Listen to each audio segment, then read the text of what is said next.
¿Quiénes eran los guerreros Berserker? Estos eran el cuerpo de élite de los reyes vikingos. Además, su skin estaba bastante guapa porque son descritos como guerreros de gran ferocidad que iban vestidos con pieles de animales y olían fatal de mal. De esta forma creaban más pánico al enemigo, porque no es lo mismo luchar contra alguien que va bien aseado con su colonia y tal, que contra un pavo que ya a 5 metros te están dando ganas de vomitar y dices... Espera.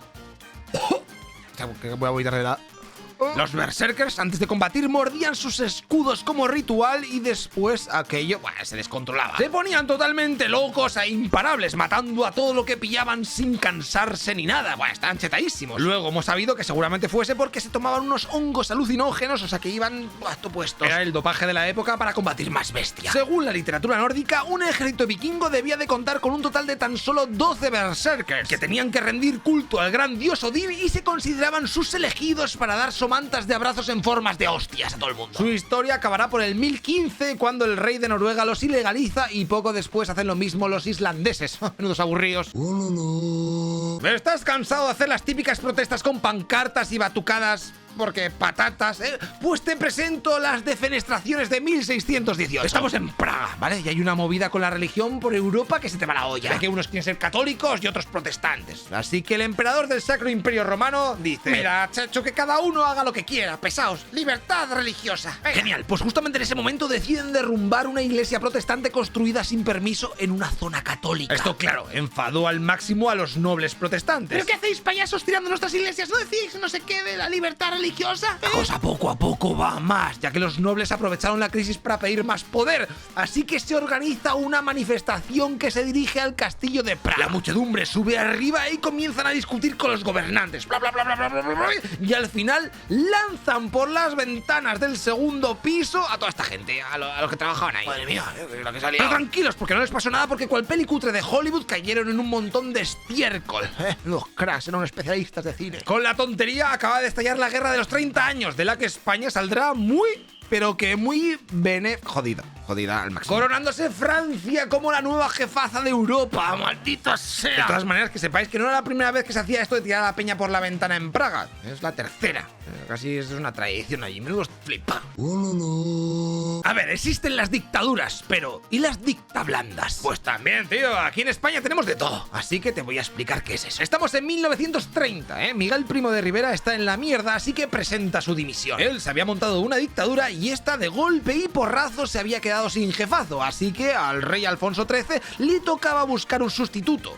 El elegido es nada más y nada menos que Dámaso Berenguer, un tío que dijo que iba a restaurar la estabilidad del país, pero lo único que hizo fue seguir con el rollito de Rivera y no reinstauró la constitución ni convocó elecciones ni nada, era un pringao. Madre mía, menudo farsante de AUPA, un blandurrio. Y claro, ante esta trama la gente empieza a cansarse del nuevo jefe y del rey, así que el republicanismo estaba cogiendo fuerza. De hecho, fíjate cómo debían de estar los ánimos entre los monárquicos, que muchos daban por hecho que Alfonso era una mierda de rey y querían quitarle también. La cosa se va calentando y a los pocos meses fuerzas republicanas y socialistas pactan para forzar a Berenguer a que reconozca la libertad de expresión, que mínimo. La puntilla a ese gobierno low cost, ya que al rato el rey lo destituye y mete al almirante Aznar, que este sí, convoca elecciones. ¿Y qué pasó en las urnas? Pues que obviamente con todo el desastre anterior, los republicanos ganan y ¡faum! El 14 de abril de 1931 se proclama la Segunda República de España. Madre mía, locura de historia que se viene ahora. Está una mujer gallega en 1914 y un día se levanta y decide hacer un experimento todo raro. Va a crear a la mujer del futuro, una escultura de carne. Así que necesita materia prima para empezar a trabajar. Por lo que se pone a buscar un padre para quedarse embarazada, pero necesitaba a alguien que la dejase criar a la criatura en paz. Pues ya está, a un sacerdote que seguramente pase de reclamar la paternidad de la cría. Dicho y hecho, se queda embarazada, el cura dice: ¡ay, yo no he hecho nada! Y al rato nace una niña que la llama Hildegard, Leocadia, Georgina, Hermenegilda, María del Pilar Rodríguez, Caballería. Todo junto, no comen. Desde pequeña la madre se pone las pilas para que su chica sea una crack, y fíjate tú por dónde lo consigue, ya que con tan solo 17 años había terminado la carrera de Derecho. Luego se meterá en el PSOE, pero le tira más el anarquismo y le da a saco a reivindicar la lucha feminista. Además de que se curra manuales de educación sexual y escribe 15 libros. Pero a esta joven no le gustaba nada que su madre estuviese todo el rato detrás suya ahí controlándola, porque al final era como un experimento, una obra de cultura humana, no sé qué. Así que ante tanta obsesión decide independizarse. Algo que su madre no soporta, así que un día va a la habitación de su hija y mientras estaba dormida, Le pega 4 tiros. Nuestra querida Hildegard, toda una crack, moría con 18 años. A su madre por este asesinato le caerán 26 años de prisión porque estaba fatal en la cabeza y acabó muriendo en un sanatorio. ¿Te acuerdas de esta escena de Los Simpsons en donde se encuentran el cadáver de un ángel? Pues que sepas que esto pasó de verdad. Bueno, algo parecido. Nos vamos al Cardiff de 1869 en Reino Unido. Ahí un tío se pone a hablar con su reverendo y este le dice: la Biblia hay que interpretarla al pie de la letra. Claro, ahí el señor se queda todo rayado, se va a casa, coge la Biblia y lee un relato del Antiguo Testamento que dice: y había gigantes en la tierra en aquellos días. Madre mía, ¿y qué habrá sido de ellos, de los gigantes? Así que él se puso a currarse un planto guapo. Construyó un gigante de yeso de unos 3,10 metros de altura y lo enterró por la zona. Y ¡chachán! ¡Ay, Dios mío! ¿Pero qué es esto? ¡Menudo descubrimiento! ¡Que existen los gigantes, gente! ¡Que existen los gigantes! ¡Que aquí hay uno enterrado! La peña se empieza a volver loquísima. En esas que llega un empresario que quería demostrar que aquello era falso y se lo intenta comprar por $60.000. Pero él rechaza la oferta porque se va a dar cuenta de que es falso, que es yeso. ¿Así, Pues yo voy a crear mi propio gigante con casinos y furcia. Por lo que hace una copia del original y empieza a hacerle competencia. Mira, aquí también hay otro gigante. ¡Qué casualidad! Comienza una competición por ver cuál atrae a más gente, hasta que ya se da por hecho que el segundo es falso y poco después dicen: ¡coño! Pero si también el original es fake, que se le ven los restos ahí del cincel, en unos tontacos que somos. De todas maneras, por si quieres verlo ahora, está en un museo en Nueva York. ¿A que no sabes qué leches es el capacocha, Eres una empana. El capacocha es un ritual que hacían los incas en su culto al sol. Buah, y era la leche. Lo primero que hacían era elegir a un grupo de niños basándose en su belleza, buena salud física, y si eran hijos de nobles de la zona, pues mejor. Después los mandaban lejos de su familia por todo el país, ahí desperdigados. Y cuando llegaba el momento oportuno se les mandaba a traer de vuelta y venían de todas las partes del imperio en procesión, acompañados por las élites políticas y religiosas de la zona en la que estaban. Ok, una vez que se pegaban todo el pateo y llegaban a Cuzco, lo llevaban a un cerro sagrado donde se hacía ya la selección final. Esto es factor X, Venga, tú y tú venirse. Voy a enseñar una cosa. Os ha tocado por ser tan perfectos. O sea que, les daban de comer una movida de maíz, que es sedante, y cuando estaban medio atontados, los dejaban en una fosa, que luego tapaban por arriba, y ¡chachán! Al rato se morían los niños de hipotermia. Así que genial. Se acaba de completar uno de los rituales más sagrados para los incas, que en verdad para ellos no era un sacrificio, sino una forma de reconectarse con sus antepasados. Pero bueno, tú por si las moscas no hagas este ritual en casa, que a lo mejor te cargas a alguien. ¿Te acuerdas de esta escena de Shrek? ¿Conocéis a Mambrú? ¿Has dicho Mambrú? Sí, Mambrú. Sí, me suena mucho Mambrú. ¿Mambrú se fue a la guerra? Sí.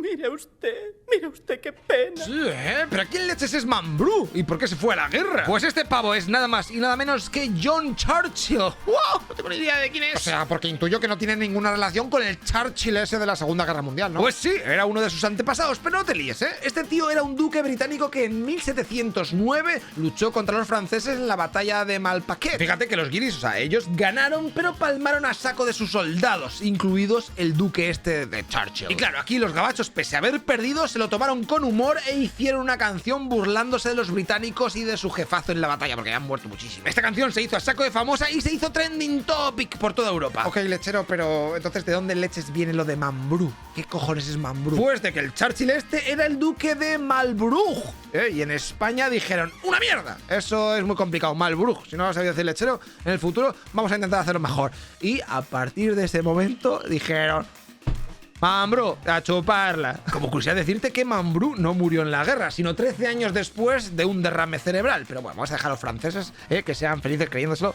y diciendo: Mambrú se fue a la guerra, qué pena, se murió en sí. No se murió, hijo de puta. Te voy a explicar cómo llegó al poder el peor rey que ha tenido España. Estamos en 1808. En el trono estaba Carlos IV, pero vamos, que este no daba para el agua, así que dejaba todo el país en manos de su primer ministro, Manuel Godoy. Y claro, la aristocracia se cansó porque ellos también querían mangonear del reino, así que se hicieron fans del hijo del rey, Fernando VII. Madre mía, Fernando, no, por favor, no hagáis el capullo. De todas maneras, en España acaban de entrar las tropas francesas para invadir Portugal, pero algo iba mal, No paraban de llegar más y más unidades gabachas. Godoy se olía que al final, con la tontería, Napoleón lo que quería era quedarse también con España, así que convenció a los reyes para trasladarse a Aranjuez, por si acaso tenían que largarse a toda leches a América, y así, pues coger coger el primer barco que saliese de Sevilla. Este cambio de residencia hizo que los fans de Fernando VII viesen su oportunidad, así que fueron al nuevo palacio con la idea de capturar a Godoy. Pero tan solo encontraron a su mujer, a su hija y a su amante, y se las llevaron. Después regresaron otra vez al palacio y esta vez sí que sí, encontraron a Godoy escondido como si fuera un arco. El rey Carlos IV, temiendo que le pudiese pasar algo a su gran colega Godoy, decidió abdicar para contentar a esa gente y ¡chachán! El gran Fernando VII de 24 años es coronado como nuevo rey de España. Acaba de completar el motín de Aranjuez.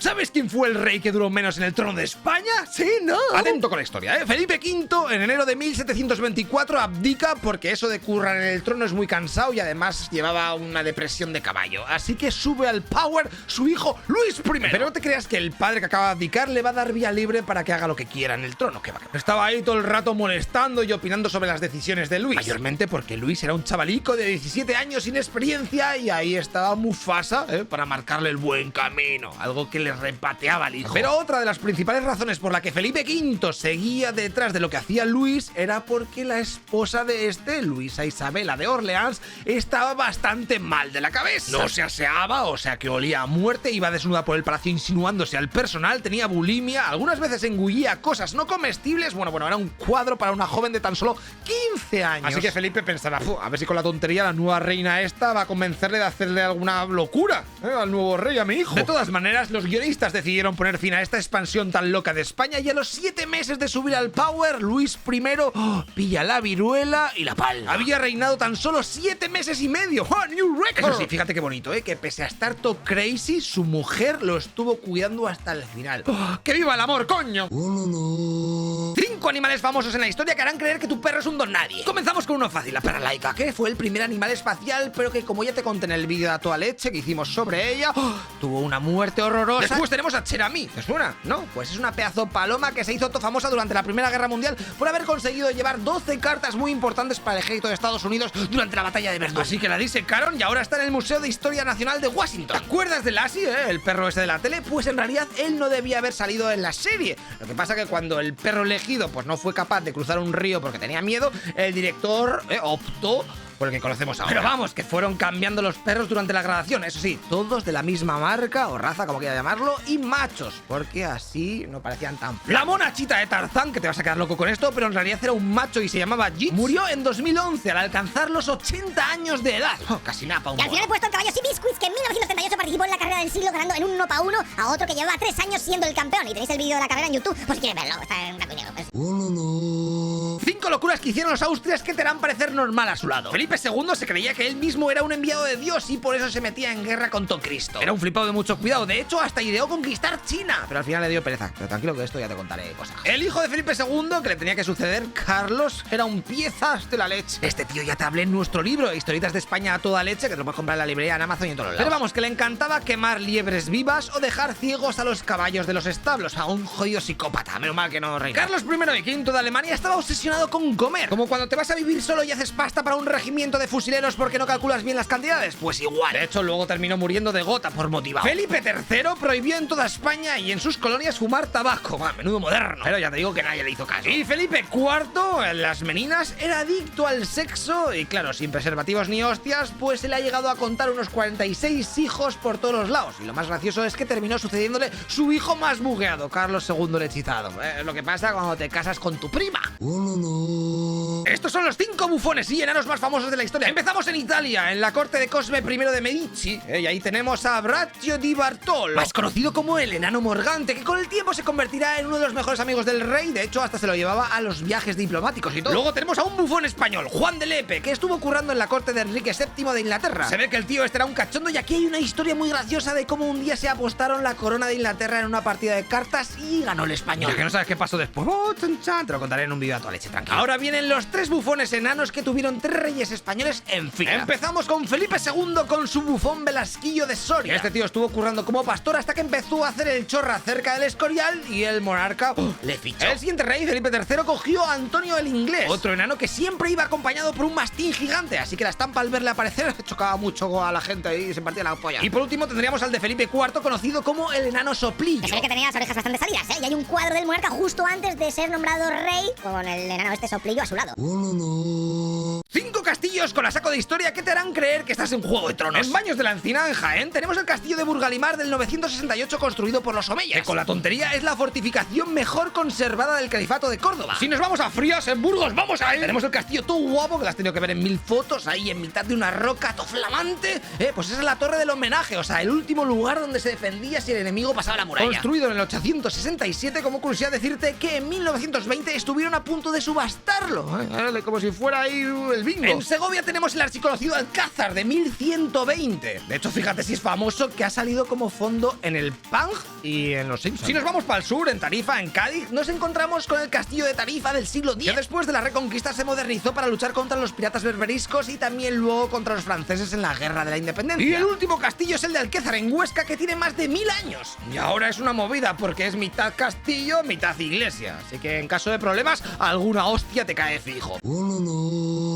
5 curiosidades de Felipe II que te van a hacer cagar plastilina. Con 8 años era un flipao, ya se había sacado el carnet de montar a caballo, además de que iba vestido siempre como un adulto. Tampoco te creas que se le ocurriera mucho porque le gustaba el color negro a saco, cual gótico. De hecho, en Europa, ir con esa ropa tan oscura se terminó llamando ir vestido a la española. Estaba obsesionado con descansar en paz para la eternidad, así que por si las moscas ordenó abrir la tumba de su padre Carlos V para ver en qué posición estaba y así que a él le pusieran igual. Menudo copiota. Le encantaba la jardinería y el coleccionismo, así que empezó a pillar por Wallapop cantidad de relojes, armas, instrumentos y obras de arte. Se masturbaba, te digo de verdad, mirando su colección de obras de Tiziano, del cual era todo fanboy, su porno era el arte. Oh, qué bonito, joder. Y estuvo casado 4 veces, tuvo 11 hijos reconocidos y un sinfín de amantes, y eso que era tope católico y devoto, pero le encantaba catar tetacas. 5 locuras de los Borbones que te harán dejar de ser republicano. Felipe V, el primero que vino a España de Francia, se creía una rana y se metía en las fuentes y estanques del jardín del palacio. La abuela materna de nuestro anterior rey, Juan Carlos I, Luisa de Orleans, solía recorrer los jardines y pasillos del palacio totalmente desnuda, porque es que la pobre estaba bastante mal de la cabeza. A Fernando VI se le jodió la bios del cerebro cuando se murió su esposa Bárbara de Braganza y ver que no podía superarlo. Es por eso que se autoencerró en su castillo, donde dejó de comer y beber. Y si ibas a visitarle para ver qué tal lo llevaba, pues te solía tirar sus excrementos. O sea que muy rico, qué majo es este tío. Fernando VII tenía macrofalosomía genital, o lo que es lo mismo, tenía un pollón más grande que tu cabeza. Al final, a su esposa María Cristina, los médicos fabricaron una especie de cojín para ponérsela en sus partes y así evitar otra muerte por pollazo. ¿Te acuerdas de Isabel II? La inglesa no, La española. Bueno, pues también era ultra adicta al sexo. Como conejo se puso a dejar descendencia. Eso sí, ella, una vez que paría, no los reconocía, que si no, menudo pateo ahí con toda la corte petada de bebés. 5 curiosidades de Napoleón que te harán comer natillas por la nariz. Tenía 2 grandes fobias. Una era la de ailurofobia, o lo que es lo mismo, tenía pánico a los gatos. Y la otra era la de que no podía ver puertas abiertas, o sea que nada de que eso que se quede medio cerrada o con una rendija, que te metió una hostia, que prohibió que se pusiera a cualquier cerdo francés su nombre. De hecho, a día de hoy todavía sigue este mandato y, por ejemplo, en la novela de Orwell, de la rebelión en la granja, pues en su versión francesa, el tío este se llama César. Era muy supersticioso, así que daba por hecho que su mujer Josefina le daba saco de suerte. Por eso le escribía tantas cartas y era tan pesado. De hecho, hasta se llevaba una estampa de ella a las batallas y que así le saliesen solo 6 en los dados. Tuvo hemorroides durante toda su vida y si ahora son jodidas de llevar, imagínate en aquella época, menudo pateo. Y la quinta es que tenía veneno guardado en uno de sus collares por si lo atrapaban y efectivamente le terminaron pillando. Se dice que él logró tomarse este líquido, el veneno, pero que estaba ya caducado y por eso luego le vinieron todas las enfermedades estomacales del horror. Los 5 reinados más largos del servidor que te servirán para rellenar megas de tu cerebro. En México, entre el 615 y el 683 estuvo este tunante, Paca el Grande. O sea que gobernó 68 años y 33 días. Una locura para esa época, ser tan viejuno. En Liechtenstein, que no sabes dónde está, pero de vez en cuando salen las noticias porque España le ha metido 10 goles por las risas. Bueno, pues de 1858 a 1929 estuvo Juan II. Con 18 años entró y después de 70 años al lobby. En Tailandia estuvo otros 70 años y 126 días este cara blanco y negro llamado Rama IX, uno de los monarcas más ricos del mundo de su época, que entró en 1946 a reinar. En realidad subió al trono porque su hermano mayor se suicidó al ver cómo Japón perdía la guerra y había apostado todos sus bitcoins por ellos. En Reino Unido llega la reina Isabel II con sus 70 años y 214 días desde el 52 hasta 2022. Y el ganador es Luis XIV de Francia con 72 años de los 77 que vivió. Y este tunante estuvo relacionado con España ya que su primera esposa era la hija de Felipe IV, pero vamos, que le dio igual y siguió robándonos a saco. 5 5 curiosidades del siglo de oro español que te harán creer que tu pito huele a chicle de melón. El siglo de oro, por si estás en la parra, es el momento en el que España estaba on fire. Y va desde el descubrimiento de América hasta 1659, que es cuando España y Francia firman el Tratado de los Pirineos. Pero es que además de partir la pana en el RIS, que culturalmente se te va la olla. Cervantes, Quevedo, el bueno, Murillo, Velázquez, bueno, toda gente puta. Durante estos 2 siglos se metieron DLCs como el Renacimiento y el Barroco, en donde reinaron 5 pavos en España: Carlos V, Felipe II, Felipe III, Felipe IV y Carlos II. Como no había YouTube, la peña iba a saco a los corrales, donde se hacían las obras teatrales. Aquello siempre estaba petadísimo, y lo que más se llevaba era el subgénero español, las comedias palatinas. Algo así como los culebrones, en donde se mezclaba el amor, los celos, el honor y la amistad. Seguro que esto te suena porque el perro del hortelano, pues entra. En la literatura, Cervantes se la sacó con el Quijote, y los de Anonymous también se motivaron con el Lazarillo de Tormes. Y la última es que en realidad el término siglo de oro no se puso hasta el siglo XVIII, donde Velasco, el de la RAE, lo puso en una de sus obras. ¿Qué harías si tienes a medio país tú analfabeto? Pues así estaba España hace no mucho, en 1931, y a la Segunda República se le ocurrió algo. Ya que la mayoría de la gente del pueblo pasa de ir a la escuela y los pocos profesores que hay por la zona están más AFK que un niño rata que se ha picado porque no te has pillado un giler, decidieron crear el Patronato de Misiones Pedagógicas. O sea, iban a llevar cultura a los pueblos perdidos de España, porque si no, estos estaban todo marginados. Así que reclutaron a profesores, estudiantes universitarios y gente pro como María Zambrano y Luis Cernuda, y allá que se fueron a recorrer media España, colocando bibliotecas populares, gramófonos para que la gente escuchase música, hacían sesiones de cine, teatro, e incluso en los pueblos más olvidados también les acompañaba una misión de sanitarios para dar medicinas y trato a los enfermos del pueblo que no salían ahí nunca. Con la tontería, en 8 años se llevaron a cabo estas misiones en más de 7000 pueblos y aldeas, hasta que ya llegó Paco, ganó la guerra y dijo: a tomar por culo estas cosas hippies. Date cuenta que no han pasado ni 100 años de esto, Nuestra anterior partida tuvo que ser lo peor. Estos son los 5 artistas italianos más polémicos de la historia, porque eran unos broncas todos de la hostia. Aquí tenemos, como no, a Caravaggio, del que ya os hablé de su vida tochunga que tenía el pavo este en otro vídeo. Pero vamos, que yo creo que se creía que estaba en el GTA, agresiones, atracos, peleas, insultos, bueno, un pie. Después viene Horacio Gentileschi. Fíjate que a Horacio le detuvieron en varias ocasiones junto a Caravaggio y terminó currando en Londres, pero cuando quiso volver a Italia para competir contra Rubens y Van Dyck, ¡pam!, se murió. En tercer lugar tenemos a Cellini, que vivió del 1500 a 1571 por Florencia. Pero en uno de sus viajes a Francia se le fue la olla y lo encarcelaron por asesinar a 2 personas, hasta que el rey francés le dijo que fuese a su corte de París a pintar, y allí violará en varias ocasiones a una de sus modelos. Y además se cree que mató a otras 4 personas, o sea que muy heavy. Ahora llega León Leoni, que con ese nombre, como sea Sagitario, es un pringao. Una de sus cosas más bestias es que se sospecha que intentó matar al hijo de Tiziano cuando este se mudó a Milán, donde vivía. Y terminamos con Rafael Sanzio, o sea, el Rafael de las Tortugas Ninja de toda la vida, con su Capilla Sistina y eso. Porque este era el típico que siempre las liaba en las tabernas y por la calle. De hecho, tuvo un par de movidas con Da Vinci. ¿Te has preguntado alguna vez por qué el Canal de la Mancha se llama así? ¿Y si mancha?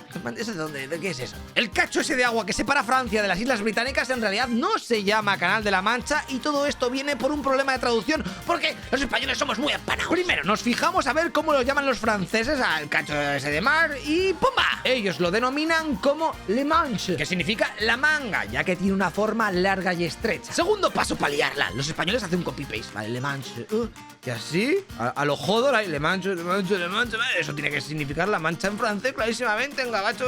De todas maneras, si te vas al Reino Unido, ellos lo llaman English Channel, porque estos son unos flipados que paquetan. Así, como curiosidad random, decirte que en una de las islas del canal se encuentra el faro más potente de Europa, el cual puedes verlo a una distancia de 60 kilómetros. Y si algún día estás muy aburrido, comentarte que si eres una bestia parda, puedes cruzar el canal a nado. La primera vez que se hizo fue en 1875, y el Notas tardó casi 22 horas. Pues actualmente el récord está en unas 7 horas y 17 minutos.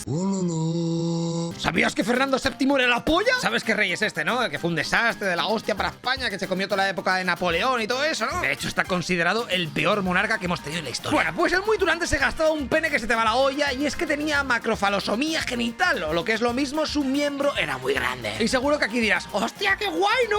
¡Qué suerte, qué envidia! ¿Pero qué dice usted? Fíjate cómo tenía que ser la movida, que se dice que algunas de sus mujeres murieron fruto de los desgarros vaginales que les sufría mientras intentaban copular. Hasta que a su esposa María Cristina los médicos reales le crearon una especie de cojín en forma de donut para su vagina, y que así no le pasase lo mismo que a las anteriores. Fíjate que al final consiguieron tener 2 hijas. La mayor, Isabel II, heredará el trono, que esta también tenía sus problemillas, ya que era ninfómana a más no poder. Volviendo al tema del pollón de Fernando, un historiador francés dijo que su pito era fino como una barra de lacre en la base y tan gordo como un puño en la extremidad, largo también como un taco de billar. Madre mía, queremos una lucha de sables entre Rasputín y Fernando, pero ya.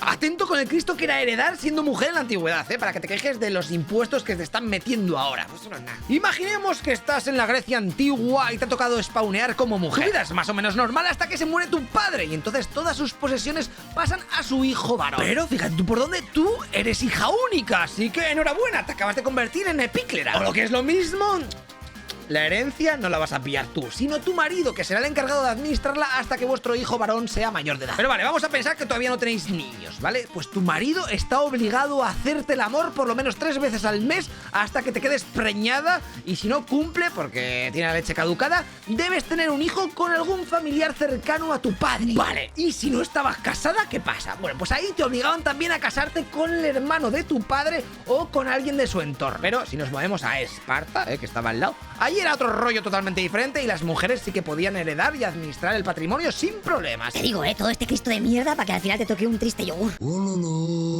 ¿Qué había en México antes de los mayas y los aztecas? Pues para saberlo nos vamos a entre el 3000 y el 400 a.C. Por la zona estaban los olmecas, una civilización que no se sabe muy bien de dónde salió, pero que eran unos cracks en eso del arte y la arquitectura. Eran agrícolas y sobre todo le daban a saco a cultivar maíz, por lo que no es de extrañar que sus dioses estuviesen relacionados con el campo y los elementos de la naturaleza que les podían joder la cosecha. Eso sí, no tenían rey ni leches, estaban gobernados por una casta sacerdotal que mandaba sobre el resto. Así que hacían la típica trama de mezclar la religión con lo del poder, ¿sabes? Estaba ahí, eso ya hemos visto en otros lados también del mapa. Debajo de estos jefazos estarían las familias que tenían las mejores tierras cultivables y abajo del todo los pobres que no tenían una mierda. Otra cosa en la que molaban era el comercio, así que de tanto mover mercancías consiguieron expandir su cultura por toda Mesoamérica. De hecho, me juego la cuneta que seguro que has visto algo de esta gente, ya que los olmecas solían representar a sus gobernantes con cabezas gigantes hechas en piedra. Y también si te pones a ver sus estatuillas, molaban muchísimo. Su foco principal estuvo por Veracruz y Tabasco. Los romanos eran top pros, pero copiaron casi todos los griegos. Ok, ¿y los griegos a quién se lo plagiaron? Porque seguro que hay alguien detrás, Pues de la civilización minoica, que son unos pavos que vivían en la isla de Creta por el año 2000 a.C. Y todo lo que sabemos de ellos es gracias a la arqueología. O sea, que dar las gracias a los arqueólogos que siempre está en la mierda. De hecho, eso de minoicos se lo inventó un arqueólogo hace 100 años, porque encontró referencias a la leyenda del laberinto de Minos en una de sus ruinas. Pero lo guapo de esta gente es que tenían unos palacios que se te va la olla y unas cerámicas todo guapas pintadas que eso no lo haces tú en clase de plástica, vamos, ni en 300.000 años. De hecho, seguro que te suena este grabado de unos humanos ahí saltando a un toro todo chetao. Pues el fresco este de las narices tiene unos 3.500 años de antigüedad y está todo bien hecho, ¿Qué estilazo tienen? Vale, lechero, muy bonito, pero si tan pros fueron, ¿por qué se fueron a la mierda? Pues hay dos teorías. Primero, catástrofes naturales, los reventaron al máximo y game over. Y la otra es que los griegos, o sea, los micénicos, aparecieron por ahí y los derrotaron, haciéndose copy-paste de todo lo que tenía. Y es que otra cosa no, pero los humanos copiando, somos unos cracks. ¿Te has preguntado alguna vez si se puede ser israelí y palestino a la vez? Da igual lo que contestes porque no te puedo ir y te lo voy a explicar igual. Y es que con todas las movidas que tienen por la zona que siempre están como perros y gatos, ¿hay alguien que haya llegado a tener los dos pasaportes de estos dos países en plan Final Boss? Pues sí, este es el caso de Daniel Barenboim, un director de orquesta que nació en Buenos Aires, así que también es argentino, luego se mudó a Israel porque es de familia judía, así que también es israelí. Después se pegó el pateo de viajar por media Europa siendo top pro en esto de la música y en esas que también pide la nacionalidad española y al poco se la dan, así que vale, otro pasaporte más. Y en 1999 crea una orquesta en la que mezcla árabes, judíos y españoles, algo que el gobierno de Palestina aprecia que flipas, ya que estaba haciendo algo para intentar unir a los dos pueblos archienemigos. Bueno, y España ahí puesta por el ayuntamiento. Así que el gobierno palestino le ofrece la nacionalidad palestina, algo que Daniel acepta con la esperanza de que sirva como señal de paz entre ambos países. Se acaba de convertir en el primer ciudadano del mundo con ese pack de pasaporte israelí y palestino, bueno, también argentino, español. Bueno, por cierto, en 2022 anunció su retirada por una enfermedad neurológica grave, así que tiene un tirar triste esto. En España tenemos unos reyes muy flojos y te explico por qué. Que te vas a pasar la vida entre palacios, viajando y comiendo en banquetes que mínimo que demuestres que eres una bestia parda ante los plebeyos. Atento, porque esto es lo que se hacía en el antiguo Egipto hace 5.000 años para ver si el jefazo máximo merecía seguir estando en el trono. Cuando un faraón llevaba 30 años reinando, le organizaban un festival, el de Pero no le hacían ponerse fino a cubatas ni nada de eso, sino que el faraón tenía que hacer una serie de pruebas físicas para demostrar que aún aguantaba volaba el tipo. La más famosa era una carrera que se tenía que pegar para demostrar que en caso de necesidad podía acudir a cualquier parte de Egipto. A ver, que seguramente lo amañasen para que tampoco fuese una bestialidad, porque al final era toda una campaña de marketing más que otra cosa. De hecho, algunos faraones como Akenatón se saltaron las normas y en vez de a los 30 años de reinado, hizo su primer festival a los 3 años de llegar al power. De todas maneras, si el faraón pasaba la prueba, los siguientes festivales vendrían ya cada 3 años. Era una especie de ITV. ¿Y a ti qué? ¿Te molaría que en España se hiciera algo así con los reyes? En España somos unos empanados. Siempre nos han contado en clase que la primera línea del ferrocarril del país fue en la línea Mataró-Barcelona en 1848, pero error. La primera línea la hicimos en Cuba 11 años antes, porque ya sabéis que por aquella época esta isla era española, ¿verdad? ¿Y por qué se hizo allí primero y no en la península? Pues porque Cuba en aquel momento era la zona más rica de España. Ahí se necesitaba mover toda la mercancía de las plantaciones azucareras hacia los puertos para luego vender el endulzante. Que eso daba un dinerico de la leche. De todas maneras, tampoco te creas que el primer tramo que hicieron de vías fue la hostia. Tan solo eran 27 kilómetros de nada, pero luego a los pocos años ya completaron los 17-18 kilómetros que faltaban de esta línea de La Habana hasta Güines. Con la tontería se acaba de construir el primer ferrocarril de toda América Latina, O sea, está Estados Unidos y luego español está ahí, en aquella zona del mapa. Que también te digo que para hacer toda esta movida del ferrocarril, la reina María Cristina hipotecó alguno de sus bienes para pagar el préstamo que pidieron a los ingleses, porque si no, no había money, my friend.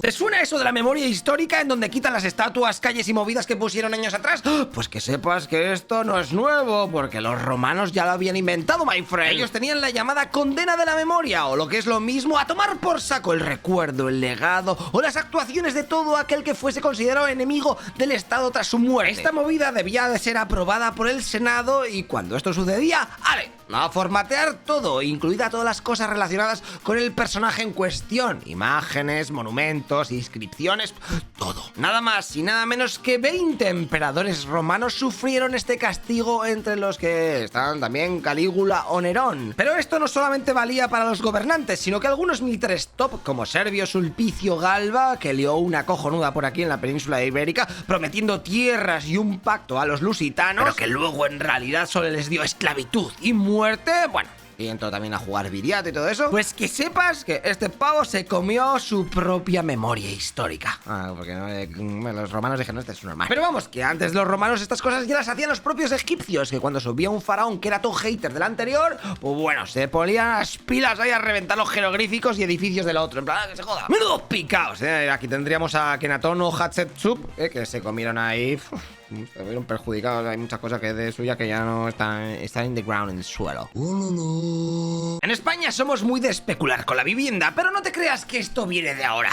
¡Qué va! Nos vamos al siglo XVII. Este pavo es el duque de Lerma, el valido de Felipe III, porque el rey pasaba a hacer nada. Era un mierda. Ok, pues el duque este, que es el que gobernaba todos los dominios hispánicos, se había sacado un máster en corrupción, y ahora vais a saber por qué. En 1601 convenció al rey de trasladar la capital de Madrid, donde estaba ahí desde Felipe II, a Valladolid. La movida es que el muy tunante se había puesto como loco a comprar tierras en esta ciudad, y claro, cuando efectivamente toda la corte se movió a Pucela, o sea, a Valladolid, ¡pumba! El duque vendió todas sus tierras ahí a saco a los nobles que necesitaban instalarse en esta ciudad, porque claro, te lo llevas a todos, no hay a ir beneve para todo el mundo, entonces la gente tiene que comprar cositas para hacer su casa, todo, y anda, pues mira, todo esto es mío, bueno, pues mira, todo. Convirtiéndose de golpe y porrazo en más rico aún de lo que era, pero ¿qué haces con tu vida? Bueno, a lo mejor fue casualidad o algo de eso, ¿Qué suerte tuvo? Es lo que puedes pensar.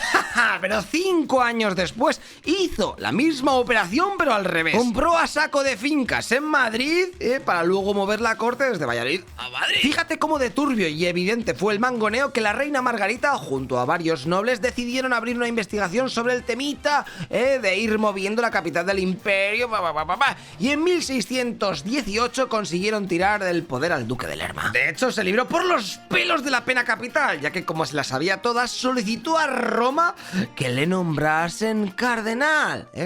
Ya le, arreglado. ¿Para qué quería el dinero? ¿Para qué quería el dinero? Para ser cardenal y librarse de la... Y claro, a la iglesia no se la puede tocar aquí de España. Así que no le pudieron meter mano y se terminó muriendo 7 años después de tranquis. Eso sí, otros amiguetes suyos que participaron en esta especulación y que no tenían dinero para nombrarse ahí cardenal, pues los ejecutaron en la Plaza Mayor de Madrid, degollados. Así que ten cuidado, no hagas tramas, que luego vienen los lloros y la sangre. Sabes que el Imperio Romano se dividió en dos, ¿no? Pues por lo menos hasta ahí llegas. Bueno, pues el último emperador que gobernó la movida completa, Teodosio I, un notas que había nacido en Hispania, ¡ay!, y que al morir dio a sus dos hijos una mitad cada uno del imperio, o sea, lo dividió el payaso este. Ya que claro, uno se llevó la parte oriental y otro la occidental, porque eran dos partes. Ok, entonces la zona occidental, la de Hispania, también donde estaba Italia de Hispania, bueno, quedó dirigida por Honorio, pero por el 408 tenía bastantes movidas, ya que varias guarniciones de soldados se le habían rebelado y estaban declarando ellos mismos emperadores a otra gente, como en el caso de Constantino III, que invadió la Galia y al final lo tuvo que reconocer como coemperador. O sea, había dos emperadores porque si no los visigodos se lo comían. O sea, era un Cristo esto. Pero, ¿qué habéis hecho? De hecho, los visigodos ya habían entrado por segunda vez a Italia y con la tontería habían conseguido saquear Roma en el 410. Vale, pues ante este panorama de mierda, que todo ese plan que está pasando aquí en Roma, cuando lo que eras, con lo que has sido y antes molabas, en Hispania un general nombró emperador a Máximo, el cual se instaló en Tarragona. Y este, viendo que la cosa estaba muy complicada, hizo un tratado con los vándalos, álanos y suevos, los cuales estaban ya saqueando el sur de Francia, y les dijo: Oye, dejad un momento de quemar y robar cosas. Escuchamos, vamos a hacer un pacto, ¿vale? Yo os dejo de entrar en la península ibérica, pero a cambio vosotros lucharéis bajo mi mando, algo así, os convertís en mercenarios. Os dejo entrar aquí en casica, ¿vale? Y podéis vivir tranquilos sin saquear tanto esas mierdas, pero me apoyáis para que yo sea el emperador. Ellos gustosamente aceptaron y a Hispania entraron a saco de gentes. Vándalos silingos para Andalucía, vándalos asdingos para Galicia, también unos suevos ahí por Galicia, alanos para el centro de la península y Portugal. Bueno, aquello parecía un Airbnb gigante. Lo que pasa que el general y el Máximo usurpador palmaron contra los emperadores de Roma y se tuvieron que pirar de Tarragona, y terminando se refugiaron ahí pues, con los vándalos. Y para que no fuese todo más follón para los estudiantes del futuro, los romanos entonces decidieron hacer un pacto con los visigodos para que expulsasen a toda la chusma que acababa de entrar en la península, algo que efectivamente terminaron haciendo y de paso pues se quedaron ellos, los visigodos, los cuales se quedarían un buen ratito largo hasta que ya llegaron los musulmanes y ya supongo que te encuentras la historia hasta atrás, ¿sabes? Mira el mapa, ¿ves esa isla? Es Córcega y pone que es francesa, pero ¿por qué? ¿No tendría más sentido que las dos grandes fuesen de Italia? ¿Qué pasó aquí?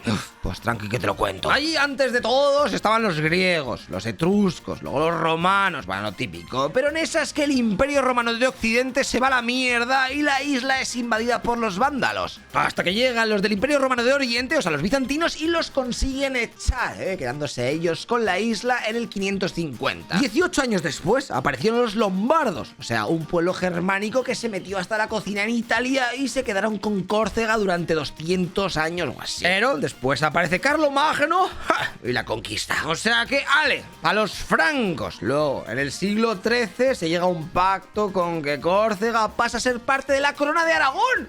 Hostia, cuidado, que a lo mejor es española. Pero luego, en el 1447, se la quedan los genoveses. Pasan los años, sé que esto es un jaleo, te estoy haciendo un resumen un poco light, pero ahora llega la parte fácil. En 1755, los de la isla declaran la independencia.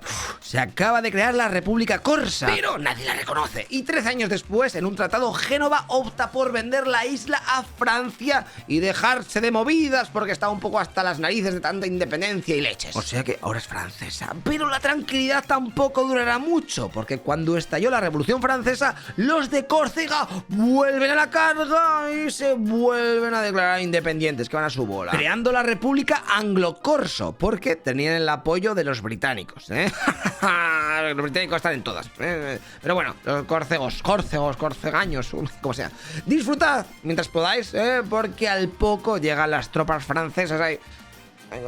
Descargar los del RIS y recuperan la isla. Y así se mantendrá francesa hasta que durante la Segunda Guerra Mundial los italianos se la quedaron para su reino, entre el 42 y el 43, porque ya que los gabachos estaban ahí sometidos, pues aprovecharon un poquito la ocasión.